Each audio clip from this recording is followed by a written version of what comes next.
Well, good morning, everyone. At least it's the morning in California and Oregon, where Jackie and I are located. We are hosting this conversation for the next hour. We are part of the Savory Global Network, which is hosted, facilitated, part of the Savory Institute. And our shared mission across all of the organizations that are part of our network is to regenerate the grasslands of the world and all of its inhabitants. So we have a special relationship, a special love for the grasslands, but really the practice that we have and the procedures that we have around management and monitoring really impact all land. So I put a little asterisk next to grasslands because that is our love and our passion and our focus, but really it's the whole earth that we want to improve and help and be part of this process of healing. So the focus of the conversation today is on monitoring, and we have a very specific protocol, a monitoring protocol at the Savory Institute that was developed by the Institute and many partners globally. It is a global protocol, so we had to find something that would work in the Sahel and Patagonia and different parts of the plains in the United States. The whole world had to work. So it took a while for us to develop that. And it was really, really important for us to stick to a few key principles when developing this. One is that it's outcomes based. And that's what makes it really different, especially in the early days when this was just emerging. Most of the monitoring protocols around land health had to do with modeling and projections, and a lot of them still do.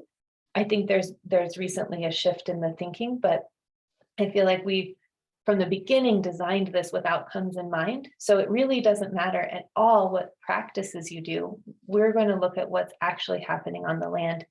And we look at it through the lens of ecosystem function. So how is the water cycle functioning? How is the mineral cycle? What's the energy flow, community dynamics? Those are the lens through which we view all land. And then and developed, that's the basis of this protocol. Another thing that's really important to us is that we uplift people who are closest to the land. And typically what we've seen is that people who are closest to the land globally are the most extracted from. And there's many at other levels of society that are benefiting the most. And whatever we did, we wanted to make sure we flipped that on its head so that the people, the farmers, the ranchers, the pastoralists, whoever it was, the nomadic people, that they owned the data, that it wasn't that it was this continued extraction that we've seen repeated century after century of extraction from the land and extraction from people closest to the land. We're not going to be part of any of that. And a lot of the models that we're seeing actually replicate that same structure and that same pattern. And so we want to flip that on its head and empower and give agency to those that are closest to the land. So those are that measuring outcomes, uplifting producers and pastoralists. Those are two key fundamental values that we design this around. And then staying true to our holistic context as an organization, that's a fundamental component of holistic management. And using that to guide us. I think that something that we're seeing in this space is there's this rush. It's like a gold rush. There's all this attention and energy, and a lot of people are wanting to cut corners, and it's really tempting, especially when we haven't gotten any attention for so long. We've been over here saying, hey, the soil matters. Hey, pay attention. And finally we get attention, and it's really hard not to just react and go quickly. And so we've been trying to move slowly, find the right partners, and focus on entire ecological uplift. We don't want to apply reductionist thinking because we believe that kind of thinking is what got us to this place in our world in the first place. So we're not satisfied with one metric improving. We want to see the whole system uplift, and that's what our program is and our protocol is designed around, is this whole uplift. So that's kind of who we are and why we're here and what we're doing. But my business partner, Jackie, is really the monitoring. I don't like to use the word expert, but she has such passion for it and such experience She's traveled across in the West Coast from literally like the border of Mexico all the way through Washington, monitoring land, working side by side with producers. And they're really, in the West Coast of the United States is one of the most diverse bioregions. I think like Costa Rica and parts of South Africa might have more specific ecoregions in it, but we are right up there with. So Jackie's seen a lot of different land. She's worked with a lot of different people. Something that was interesting for me in witnessing Jackie in this work is that she started to describe the whole landscape in terms of ecoregions and watersheds. It was not so much, I'm traveling on this interstate and I'm passing through this county or this state. It was like, I'm noticing like the savanna oaks turn into pine trees and And it was such a beautiful way of seeing the world. And so Jackie holds that space and that expertise for not only for our hub here, but for the entire Savory network. She's helped people in Argentina and she's on the global support team. So she's working with monitors all over the world. And I think I can't imagine a better person to hold the space for us today and lead us in this conversation. So Jackie, I want to turn over to you, and we have a few slides to show just to bring pictures and image and everything to this story that we're telling about monitoring today. Thanks, Abby. I actually changed up the slideshow that I'm going to present because I'll probably do a little bit of both, but I wanted to speak specifically to EOV and then monitoring in general. And so let me just share my screen really quick. Well, really quick because might not be true. Well, I think, and that gives me a moment to say EOV is the name of the protocol. So that is, it stands for Ecological Outcome Verification. Sometimes you can confuse it in your mind with extra virgin olive oil. It's not that, it's the other. So EOV, and the outcome to me being the key word in that. Sorry, go ahead, Jackie. Yeah, so we are a hub for the Savory Institute. The Savory Institute is a global organization, if you haven't heard about it. It's a global organization. Abby mentioned it, and we are leading the drive to regenerate soils and restore grasslands. It's a global organization, and Savory essentially recognized that as a global organization, it's really difficult to sit in one place in the world and tell everyone how to be. Everything is so contextual in regions, in communities, and cultures. And so they realized that they needed to implement a hub network. And so we are the the Intermountain West and Pacific Coast hub for the Savory Institute here in the US, but we have hubs all over the world. And so we as a hub operate really independently from Savory, but are there to teach holistic management courses. And then my work is ecological monitoring. And essentially what happened was the Savory Institute got approached by a bunch of brands that said, we have customers who are looking for regenerative products, and you are the people who know the people who are regenerating land around the world. So the Savory Institute realized that they needed to, number one, measure the impacts that the land stewards were having around the world, and then also create kind of a list of people and products that bigger brands could choose from. And so they came up with EOV, which is Ecological Outcome Verification. And so we are verifying that land is regenerating. This is different from, say, and I'm not demonizing anything. All of these certifications are very good. It's really getting people on the right track. But for instance, if you're going to get certification in organics, you basically are checking boxes. These are the practices that they know are the best practices, and you just check the boxes and let them know which practices you're using. And in this case, we are looking at the outcomes of practices, and therefore I'm going out into the field with producers and looking at very specific places on their land and saying, okay, what did you do here last year? These are the outcomes that we're seeing, and then we come back the next year and say, oh, you changed what you did last year, and these are the things we're seeing this year. And that way it helps us to improve in a way that helps producers better understand the next best decision to make in their management practices. In EOV,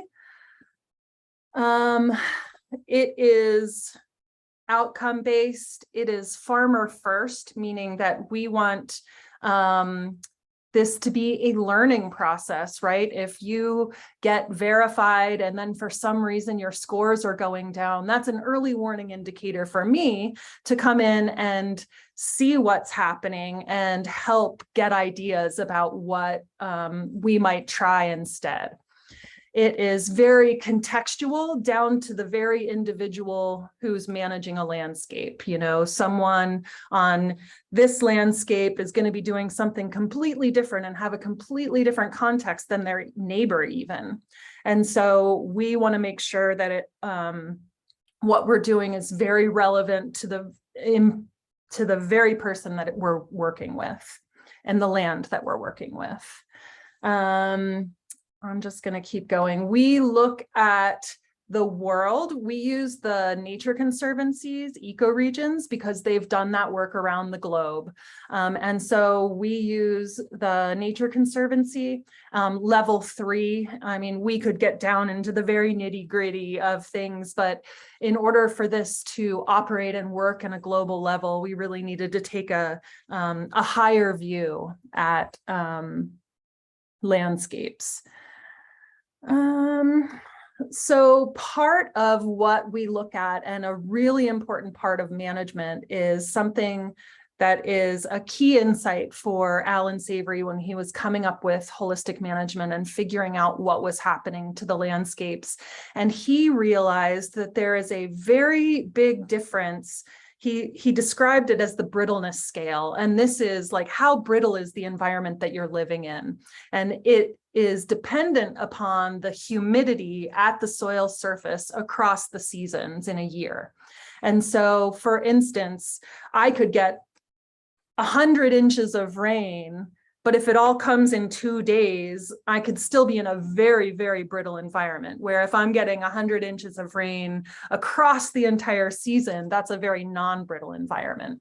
And when we look at that, the reason that's so important is because the tools we use for management act very differently depending on the brittleness that you live in, the brittleness of the landscape that you're working in.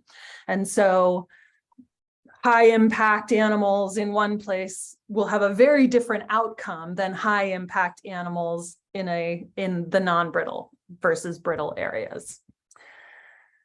I'm just going to keep going. We look at, so we do short-term and long-term monitoring, and we are looking at leading and lagging indicators. We do short-term monitoring to look at the leading indicators. So these are things that change very quickly on the landscape. And I'll describe those in a minute. And then we have long-term monitoring that is looking at the lagging indicators. So things that take years to change in a landscape. And so when we,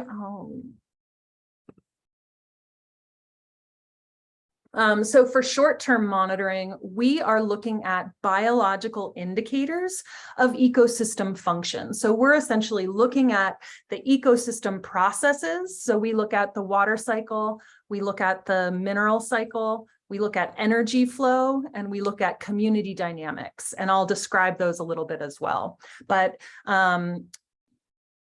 we're looking at these biological indicators. So for instance, on this list that we're looking at here, for live canopy abundance, that's essentially looking at how is something photosynthesizing. It is determining the energy flow. So of the rays of sunlight that are hitting the ground, what of those are being caught by plants that are photosynthesizing and using that energy and turning it into sugars to feed the soil, essentially. We look at living organisms. So how are things, are there bugs there and detritus kind of eating up all of the litter that's on the ground and cycling that back into the soil? If those bugs aren't cycling it back into the soil, then we're losing all those nutrients to the atmosphere. And then we look at our functional groups. We look at different plant species. We break our plants into functional groups to get that wider view, right? So we look at warm season grasses, cool season grasses, because those two different grasses play different roles within the ecosystem. They are photosynthesizing at different times of the season. So by having warm and cool season grasses, you're feeding the soil for a longer period of time over the season. We look at forbs and legumes, and these have different root structures and above ground things, and then they have different leaf structures as well. So they're able to photosynthesize in a different way than grasses because of their leaf structure and size and shape. And then we look at trees and shrubs, and those have deep tap roots, they're woody, and play a different role in the environment. So we want to make sure that all of these things are being represented and how they're being represented in the ecosystem. And then we're looking at litter abundance. Is there plant litter on the ground? We want to make sure that the ground is covered. We want live plants, but second best is, litter on the ground. We want to make sure that litter is incorporating, and we want to make sure that there is very little bare soil. And then some of the negative things we're looking for are those erosive qualities, whether it's soil capping, wind erosion, or water erosion. Our long-term monitoring, we are looking at plant biodiversity. So we're counting what is the cover, like the ground cover, and what is the makeup of that. We're looking at it as percentage of particular species as well as functional groups. So how much of the landscape is covered by plants, what functional group, and then how much is bare soil and how much is litter. And then, sorry, let me get through some of these. Yeah, so the lagging indicators, we are measuring, we also do water infiltration at that point.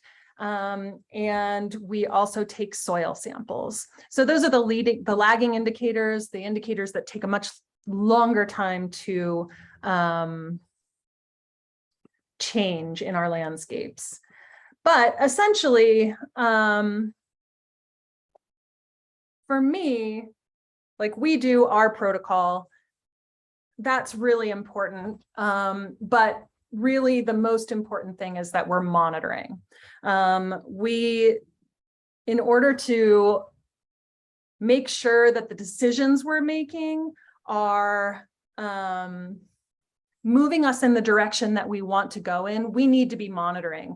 Whether that's monitoring the landscape that you're working on, whether that's monitoring your finances, whether that's monitoring your relationships. Like if we aren't paying attention, then it's really difficult for us to understand the outcomes.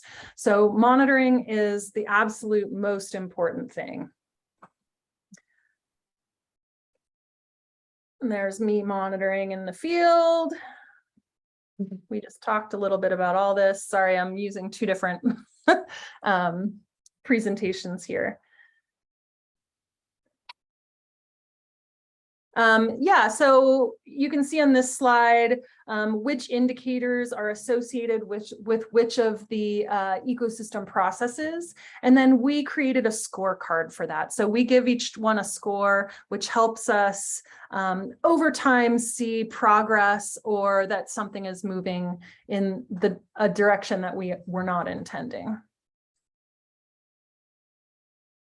We work in all kinds of different production at this point. This EOV protocol was developed for grasslands, but we are beginning to move into cropping systems and orchards. And, it started with our desire to restore grasslands, but then we realized that kind of everybody needs help moving this in the direction we need it to go. And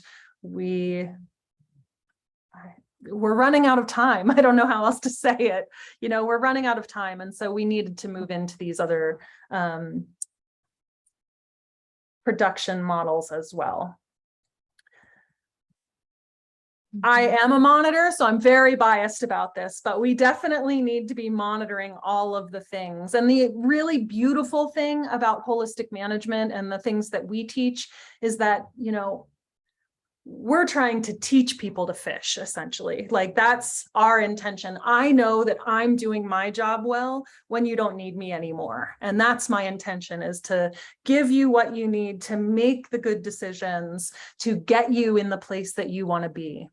And there is, even if I thought I had the answer, there isn't an answer. So many people want the prescription, they want the pill, they want the easy way of making this change. But it took us a long time to get into this place that we're in, and it's going to take us a little time to get out of it. And it's going to take ingenuity and thoughtfulness, and it's going to take all of us to make that change. I just thought of something that I was going to say, but I lost it. And we know that what gets measured gets managed. It's just, if you aren't measuring for what you want, then it's really difficult to know where you are. And one thing I always tell people is it's really easy to look out over a grassy field and say, look at all that grass, it's such a beautiful environment, and then you walk out. If you don't actually walk out into the field and look down, you'd actually be pretty shocked at how much bare ground is typically in a field. And it's really hard to see if you're not walking through it. So get off your tractor, get out of the truck, get on the ground, walk through the grass. Like, you really have to have your hands on it to know what's happening. And so whether you're hiring someone to do monitoring for you or you're doing it yourself, doing it is the most important thing. So even if, you're just picking a couple things, like, I'm going to go out there and look for bare soil, I'm going to measure it in this way. It doesn't even have to be scientific. It just has to be consistent, something that you're doing over and over time to see what's happening. Take pictures. It's really hard to remember what's happening. If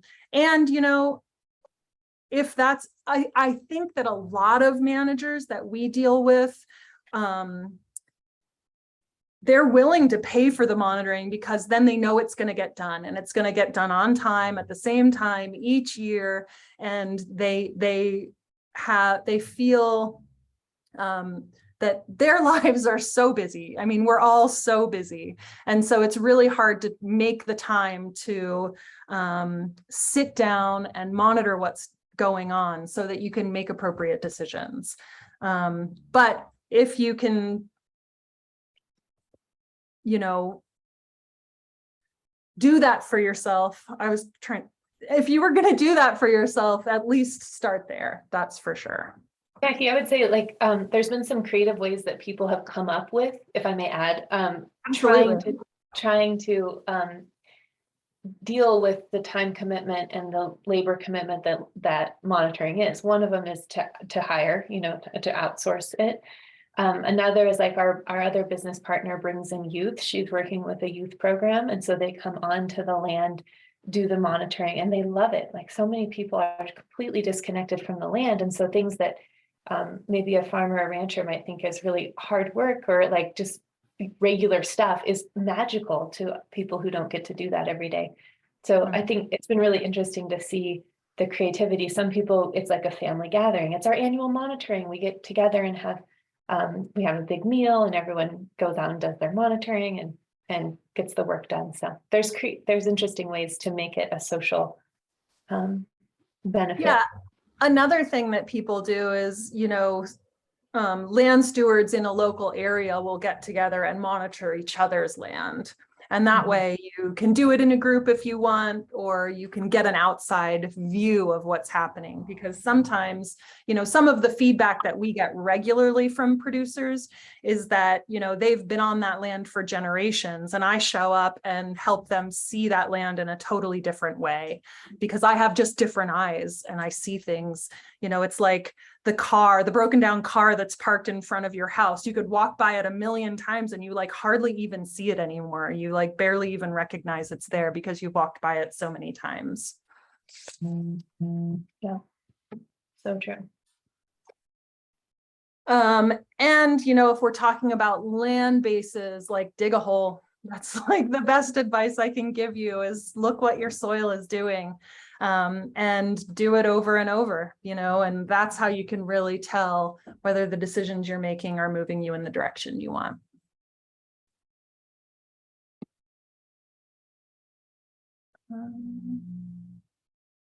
So here's a really good story about soil temperature and ground cover. Last year, we had a really huge heat dome in early June here in Oregon. This is some land stewards that we work with, and they measured, it was 116 degrees outside. Which is super hot for us, super hot. It's really hot for us. And it was 116 degrees outside. And even you can see that in the middle picture here, the ground is actually covered, but with litter, but the soil temperature was 146 degrees Fahrenheit. And then if you went into the field here on the right-hand side where it was all green grass cover and taller grasses, the soil surface was 89 degrees.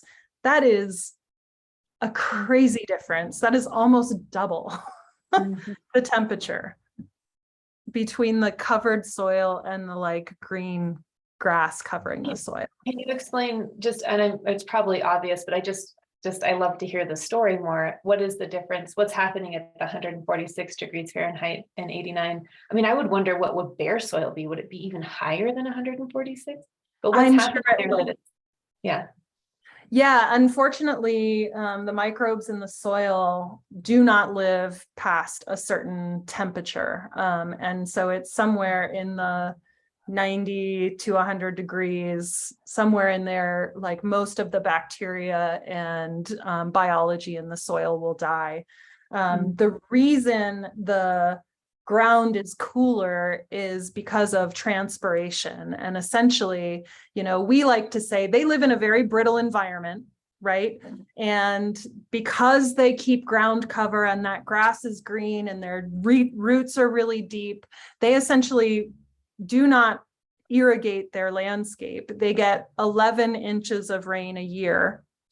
They do not irrigate their landscape, but because they have ground cover, each night, when the air cools off, the plants will pull moisture from the ground, bring it up into the leaves, and they create this small water cycle. In school, we all learned about the water cycle where, water evaporates off the ocean, it turns into clouds, it goes over to the land, it falls on the mountain, it runs down the river and back into the ocean.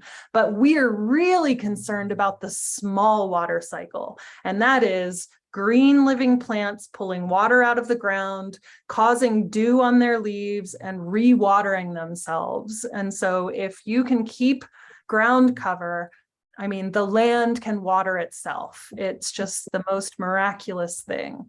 And we are obsessed as humans, at least here in the US, we are obsessed with clean ground. I used to be a landscaper before I did this. And I called myself a land scraper because I was just constantly making bare soil. That's what everybody wanted, was plant bare soil, plant bare soil. And it's so hard to change people's minds. It's really the most important thing to change. And I tell people that all the time is I'm in the business of changing minds. That's what I'm doing out there. I'm connecting people to their landscape, and I'm helping them see things differently so that they can change. One of the things we're really up against is tradition. And it's really hard when your grandpa did this thing and your dad did this thing, and then you're doing this thing and it's not working. And so one of the things I think we all need to remember is that, tradition is one thing, but, when your grandparents were making the decisions they were making, that was the right time for those decisions. And they had to be creative in the situation they were in. So we all need to be doing that all the time, is re-looking at the situation and thinking about how to change to get the outcomes we want.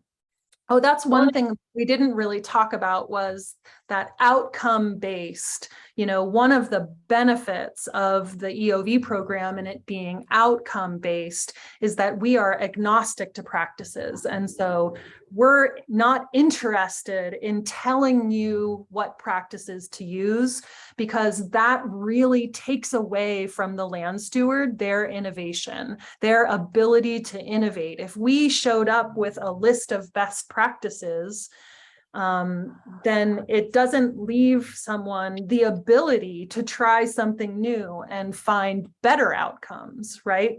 So if we have best practices, how are we going to learn what the better practices are? So that's one of the real benefits, I think, with this program, is that it's outcome-based and agnostic to practices. So, and Jackie, I just wanted to take a moment, because a couple of things that you're saying and things that you're showing in that slide are coming together really well, or for me. And I just think it's one is this thing of trying new things and going against tradition, which means questioning things that you think are absolutely true. And one of the things that I think people in the west of the US believe is absolutely true, that they must have irrigation water. Our whole agricultural system is so precarious because it is built on a completely artificial system. The city of LA, like what's going to happen if the Colorado River suffers? LA is done. Like, our whole system in the West is so precarious because it's dependent on this artificial irrigation. And producers believe in their bones that they cannot be farmers unless they have irrigation water. And this couple here that are shown in the picture, who we work with, they completely defied that. They actually put water back into the river and get paid to create salmon habitat. And that is and then the grasses are healthier because they're pulling deeper. The roots have to work harder and go deeper. So it's been this huge benefit. And it came from questioning what was assumed to be absolutely true. And I think, anyway, Jackie, I just wanted to point, like, you were kind of speaking and I wanted to pull all those pieces together. Yeah, I think it's such a beautiful story. They searched and found this land looking for salmon habitat and water rights to put back into the river. And their landscape is so incredibly lush compared to everyone around them, and they don't irrigate, and everyone else is constantly irrigating. And one of the issues, because we believe so intensely that irrigation is so valuable and important, we fail to recognize over irrigation, right? And so these folks showed up on this landscape and recognized, like, oh, there's over irrigation here. And when you get over irrigate, you seriously compact soils. And then things that can only grow in compacted soils will be the things that grow there. And so by recognizing this over irrigation and allowing to cut off the irrigation, and then allowing those plants to readjust, that's the beautiful thing about complex systems, is you can remove something and it will just move into stasis. It moves into a place of equilibrium. Yeah. And that is definitely what we saw on this landscape. But it's really, and this is something that Isabel, you and I have talked about, people who are going to do things differently and go against what's considered absolutely true will be isolated socially. And so typically, and I see this across the global network, as does Jackie, that you have these incredible producers, and they feel so alone because they don't, their neighbors are criticizing them and judging them, and that's why I think gatherings like this, and part of what brings people to our global network, is this sense of companionship, and that I'm not alone, and there are people thinking differently, and it's like, oh, finally, I found my people, and that's really important to keeping this work going. You said that beautifully, Abby. That's completely fascinating. The whole presentation is completely amazing. I love the fact that you're kind of really depending on evapotranspiration and not irrigation. So I'm sure other people have got questions. I've got a couple of questions. Sure. One is to make the evapotranspiration more effective. I'm sure that's the wrong word. Do you encourage tree planting around farms and grazing lands to influence the microclimate? Yeah, it's really interesting. We actually, if all of those aspects play such an important role in the ecosystem. And, one of the things that I've been learning that I didn't realize, because the landscape that I see here in the US are wide open fields with no trees and no shrubs, but that's a managed environment. Like, people did that. I went to a landscape in Nevada, and it's basically turning into desert, but they call it a desert. So, and then there's some like hills and scrub and trees up on the side, but everything is very desertous. But I looked up on his hillside, and there was just one little like gully that like had deciduous trees, and it was like really gorgeous. I was like, I want to go up there. And we walked up there, and as we're walking, we're like stepping over all these dead trees that were cut down. And I was like, what's going on here? And he said, my dad and my grandpa have been cutting trees down on this landscape forever, like for generations, because cattle don't eat trees.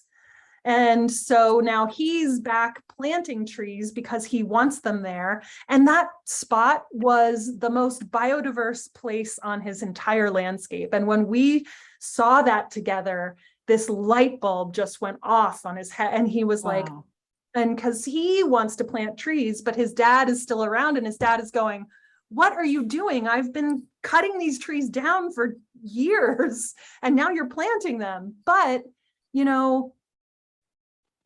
yes, is my answer to that. I encourage that kind of planting anywhere. And it's really, the plows and the other things that are getting in the way and making those things so inconvenient.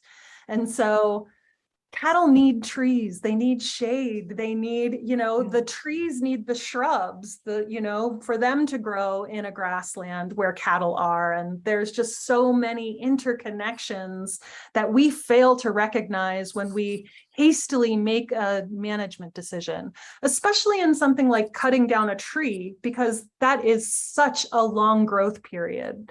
To just willy-nilly cut down a tree because of something, like, that's the beautiful thing for me about holistic management, is the idea that we're thinking through all of these things and looking at the whole before we're making a decision, and making sure, or at least trying to make sure, that that decision isn't going to have unintended consequences. And then the beautiful thing is that we assume we're wrong, which makes us monitor it and see, like, look for those earliest warning signs that it's not going the way we want it to go, so that we can quickly change direction.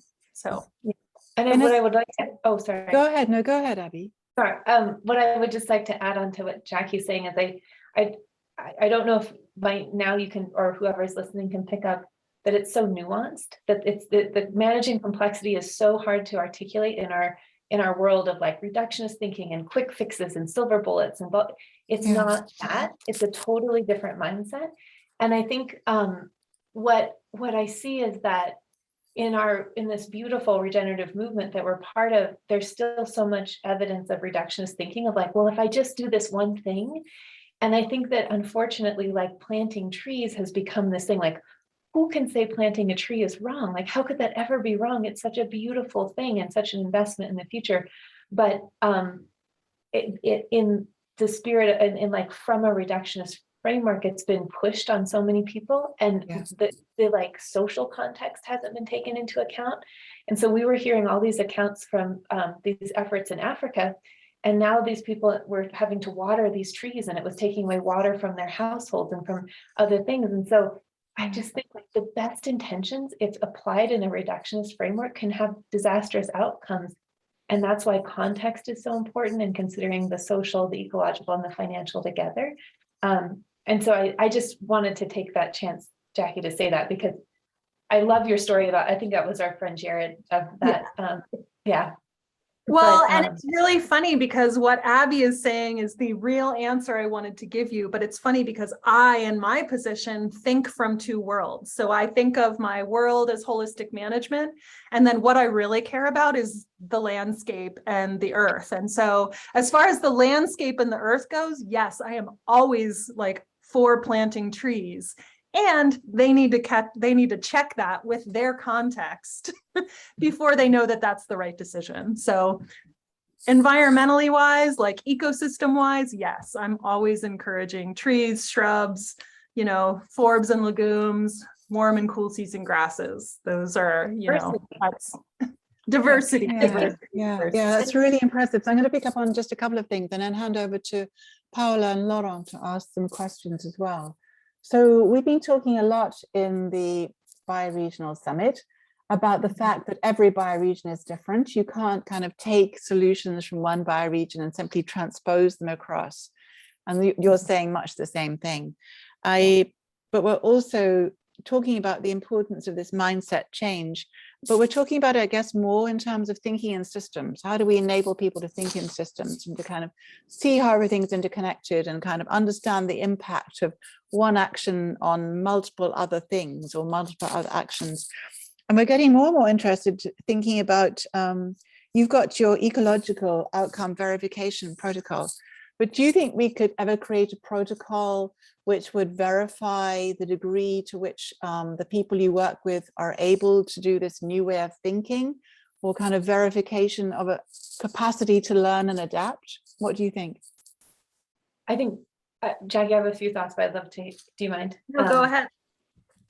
So I think that's amazing. And the whole realm of like monitoring the social side of things is new. Like that wasn't in, that really was part of holistic management. We were monitoring finances and land, but we're like, oh, wait, what about that third, component? But with a mindset is interesting, and that capacity to learn. And we, in our organization, we monitor well-being, which is a little bit different. So we're looking at the energy flow through a human being. And so with we take an assessment once a month. It's called Life Energy Guide. It was developed by our business partner, who went to study positive psychology to develop this program, because she said, hey, look, there's no one monitoring the social component in holistic management. And so I think that to me is the earliest attempt to get at what you're speaking of. But I think there's so much potential for more. And then of course we have in Rhythm, our beloved partners who monitor organizational health. But I think what you're saying is slightly different. It's almost like a mental health or a mental capacity. And the last thing I want to say on that is our colleague in the UK, Sheila Cook, she actually came to holistic management not from any type of farming background, more from a teaching background, and is really focused on, and her passion really is the evolution of human consciousness. And she was, and so she's been such an amazing person to have in a network of farmers. And she works with so many now. Like I'm so impressed with her ability to come into a space, especially like farming and ranching, that is so traditional, and then develop these authentic relationships. But she said, and what was such a key moment for me and my understanding of our work is that unless someone is asking questions, they're not ready to learn. So don't push them. You can't push these new ideas on anyone, but you have to give them space to ask questions, and you have to be there.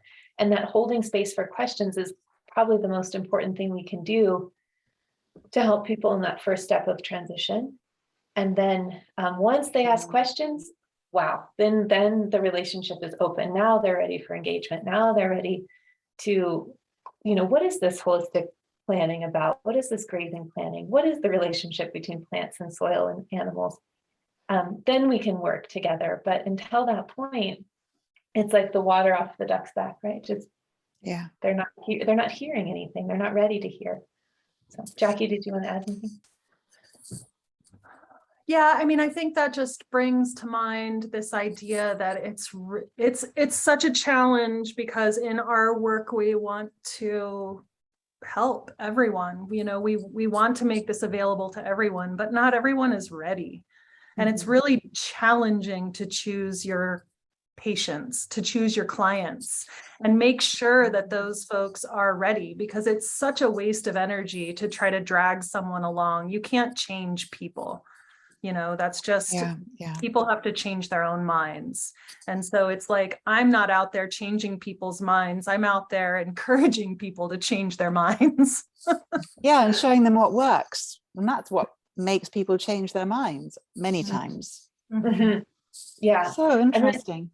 And the last thing I'll say that adds this other twist to it is that then we have people coming to us, and now larger businesses, larger organizations, who want the benefit of change, but don't actually want to do the work of change. Yeah. And it puts us in a really strange position of navigating that relationship and trying to like distill out, okay, is this authentic? Is this like a genuine desire to transform your system, to transform your organization, you as a human being, and do the right thing? And like Jackie said, take our world in a new direction before we run out of time? Or are you here to capitalize on a new movement? And I think there's a lot of the latter. And so it's so important for us in this work to like Jackie said, choose your patient and be able to say no when it's not the right intention. Yeah, they're very good. Very good. It just brings me to this idea of the farmer first part of EOV, and that is like all of holistic management is so individual based. And so what she's describing is this like corporations or big businesses coming in and wanting to like top down tell their providers that they need to do this thing so that they can the bigger business can benefit from it, right? And so we find that it is so hard to make that work, to have the people up top saying, hey, you guys down there, you need to change everything you're doing. It really needs to come from the land. It needs to come from the ground. It needs to come from the bottom up. And that's the way we've been finding it really work. We've tried to work with some of the bigger companies, and it's really challenging, especially if your producers aren't on board. So there really needs to be a lot of groundwork before that can really benefit. No, totally. When Daniela and I chatted, we were talking about how these big monitoring and evaluation organizations are kind of moving into the new markets, the kind of carbon sequestration market, or the biodiversity market, or the soil health market, and wanting to get organizations like yourselves involved, but you guys kind of knowing that there's a downside to that, and that it could take up an awful lot of time and energy and not get you where you wanted to go. So we know there are huge distractions out there, and the distractions often come with large amounts of money. So it's always a very difficult kind of dilemma to step into. I couldn't agree more. Yeah. Yes, I will share. If I may, I was on a call recently with this kind of a company that Jackie was describing, and beautiful intentions, but you can hear it in the language. And I think we've been working within rhythm long enough that any sort of machine metaphor, we're like, red flag, we don't say that. We don't talk about machines. Yeah, very good. Yes. And I think that, and this is so much the pattern in the thinking, is like, oh, we have this bad reputation because we do all these things as a company. And if we work with you, we get to like sit in your halo, and now we're good. Now we're perceived as good. Yeah. But actually, we don't have any capacity to change what we're actually doing. And it's like, I don't really know what to do with that. I just don't know. Sorry, I don't think you can do anything with it. Paola and Laurent, do you have any questions? Laurent, part go of the ahead. show. No, just thank you very much, Jackie and Abby. It was really interesting. I'm coming from a male perspective, and I was just keen to hear about, you know, the EVO model or the framework that you put in place. And I'm sorry, because I had to duck out at the start of the presentation, so perhaps I've missed it. I was particularly interested in, you know, on how do you define the outcomes, and who does it, and you know, what is the theory of change behind the type of I suppose outcomes that you define? How far do you go down that path of analyzing the outcomes before you harvest the information about them? It's just the question on how do you define them and who define them too. Well, I think there's a lot of different things there. First of all, when I go to a land base to do monitoring, I take a baseline. So I'm looking at a particular farm at that point in time, right? And then I'm coming back year after year to monitor beyond that time. And so I work within an ecoregion, and then within that ecoregion, there's a reference area, right? Because an ecoregion is pretty big. But then there's a reference area within that ecoregion. So the reference area is essentially there to benchmark what's happening in the ecoregion under the best management that we know is happening, right? And so we see that out here in the west of the US, we're in a big major drought right now. So is it the drought that's doing it, or is it the management that's doing it? And this reference area is there to kind of benchmark what's actually happening in the ecoregion. And then it's really that the land base is always being measured against itself, right? So I'm looking year after year at the land base and how it's progressing. The very particular things that we're looking at are, you know, things, so the leading indicators that we're looking at, and maybe you missed this piece of the session, but the leading indicators that we're looking at are visible. You can touch them, you can see them. And I'm going out on the land with the land steward, and we're looking at this together. We're touching this together. We're looking at the landscape. We're seeing how well is this photosynthesizing, and we're looking at, and then it's, I mean, I think I'm answering your question. Am I answering your question? Yeah. Well, certainly partly. Yeah, I think with that thread that you're pulling now about the visible, I suppose, tangible outcomes or tangible. It's just once you've harvested that information, I guess the next, well, are you also analyzing why things happen the way they are, and how far do you go down that analysis, right? How far do you go down to reconstructing a theory of change precisely in any outcome that we try to evaluate? There's always that part of it, right? Yeah, so this is really complex because we're working in a complex system, which is nature, which just does its thing. It's doing its thing. And then I'm relying on the land steward to honestly tell me the practices they're using that got us to these outcomes. And we are actually, like, I as a monitor am not there to figure out why this happened or tell someone what they should do next. That is dependent upon their context and their decision making. So we train people in holistic management. So we train people to look extensively at all of the aspects of their management and their whole, what they're managing, and then give them the tools to make decisions that are going to move them in the direction they want to go.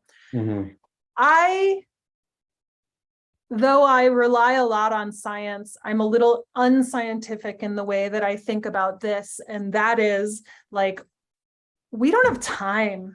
We just don't have time to, like, go back and figure out all the things and to test all, like, the best practices. And, you know, it's so important that the individuals are taking accountability for what's going on and recognizing that it's them. And it's so hard to like have this conversation with people because it's not the animals, it's the management. We are responsible for this. We got us into this place, you know? And so I'm not going to tell someone that, but if I can get them to that understanding, you know, without, you know, it's not my job to point my finger. People aren't out here trying to degrade the landscape. That's just not the intention that anyone has. And so my job comes with a ton of empathy. I have to be very empathetic and help people understand that they're in this position, but they can move themselves out of it. So good on you, Well, Jackie. yeah, and I think that there's so much creativity that farmers and ranchers never tap. And I'm speaking from a like a Western U.S. context. They aren't encouraged to ask themselves what they actually want as human beings, and that they have any ability to apply their own ingenuity to their work. It is, and I know that sounds crazy even saying that, but I grew up, that was my background. I grew up on a commercial cattle ranch. Like, it is about work, it's about doing the thing, it's about producing and keeping with the tradition, like Jackie was talking about earlier. And so I think there's actually so much expertise and knowledge in these minds of the people that are on the land every day. And part of our job is just like allowing for that and unleashing that potential and that creativity. And they know what to do. Like, they know it. And I don't even know if it's a scientific thing. It might be more of an intuitive piece, but they know their land. We don't need to tell them things. Like, we just need to present them with the opportunity and with the data. So it's like the optics, you know, to see themselves and their land differently. Fascinating. Thanks, ladies, for that. Yeah, and I did put a link in the chat. Yeah, to so how, okay, great. That's what the Ecological Health Index is. Yeah. So that's the scientific component of it. And our belief, though, and is embedded in the science of this, is that we don't know the potential of the land. Like, our entire world is so degraded that we've lost so much biodiversity, so many species, that we just don't even know where that number should end. And so we don't focus on benchmarks or thresholds. Like, we just want that number to keep going up and going up and going up, and like let our imaginations run wild with where we could go. And I would add to that, you know, the interesting thing about my work is most of us don't even know what the landscape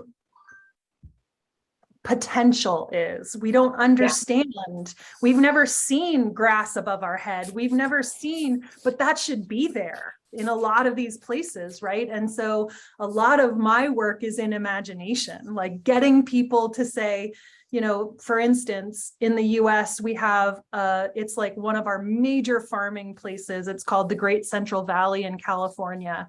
And it is considered, even by the scientists, it is considered an annual grassland. But that is not the potential of that landscape. And that is not what that landscape was. But because science has this way of shifting the baseline, now it is considered, because it's the state that it's in, an annual grassland, but it should be a prairie. It should be an oak savanna type prairie. And so even science has it wrong. And so the one thing I wanted to add to this is we're stuck in this place where, first of all, we barely have enough time to make this right. And we're still moving on Earth time. Like, it's still year over year that we have to like try something new, watch it fail, try the next thing the next year.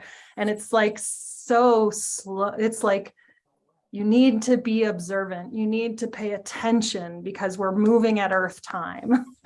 We're moving at that scale, even though we humans want to fix everything so quickly. But that's kind of what got us into the place we're in now. Jackie, that's really beautiful. Sadly, we should be winding up. I mean, if people want to go on talking, they can. I'm just recognizing we're at the top of the hour. Yeah. You guys may want to move on and do something else.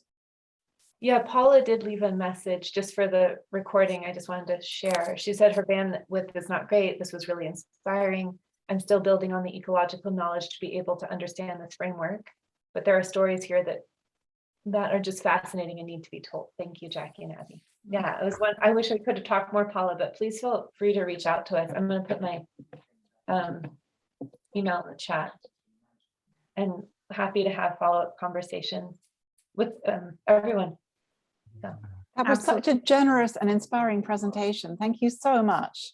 it was so fun to Indeed. be here. Yeah, Thank it's you going, so it's much. going Thank to keep you. joining Yeah. all the recordings we have, and at some point after the summit we will kind of highlight all the best ones, and I'm quite sure yours will be up there as one of the most inspiring, because it's incredibly practical. What you're doing is totally hands-on, and you demonstrate how it works, and that's what Yeah. gives me a lot of hope, the fact that you're out there, you're doing it, there are more and more people joining this.